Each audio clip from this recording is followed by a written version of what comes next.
धन्यवाद संयोजकज्यूलाई मलाई मेरो मन्तव्य राखिदिनु भएकोमा।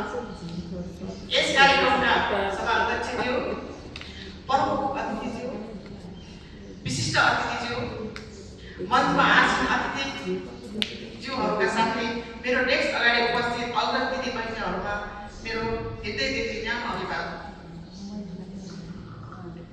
आज मिति 2081 चैत्र 19 गते मङ्गलबार यस काभ्रे महिला उद्यमी मञ्चले मलाई आमन्त्रित गरी सम्मान दिनु भएकोमा हर्षले प्रफुल्ल गदगद भएको छु।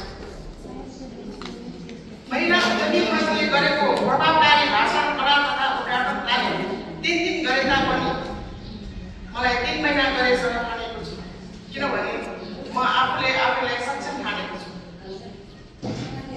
कसरी भएको भन्दा हामीलाई ट्रेनिङ गराउनु हुने गुरु दीपक लामिछाने जस्ता कामी व्यक्तिगत निपुण सरले हामीलाई सहज सरल तरिकाले हामीलाई एकदमै सक्षम बनाउनु भएको छ।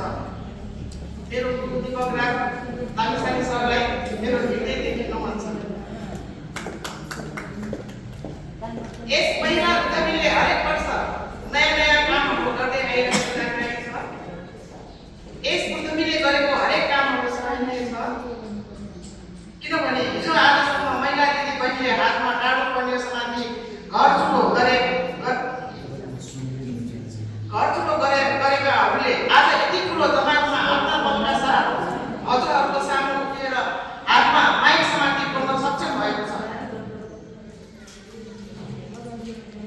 आज मेरो कम्पनीले गरेको कामहरूलाई अवलोकन गरी यस महिला उद्यमी मञ्चले मलाई सम्मान दिनु भएकोमा खुसीले गदगद भएको छु। अबका आगामी दिनहरूमा यो भाषा प्रदर्शनले राष्ट्रलाई मात्र नभई अन्तर्राष्ट्रिय जगतमा नेपाललाई चिनाउनेछ। यस व्यक्तिले प्रभावकारी भाषण कला तथा उत्कर्षताले महिला उद्यमी मञ्चले गरेको सराहनीय कामलाई मेरो व्यक्तिगतको यो कम्पनीले एउटा सानो भिडियो बनाएर दिनेछु भन्ने प्रबन्धलाई साथ दिएको छु।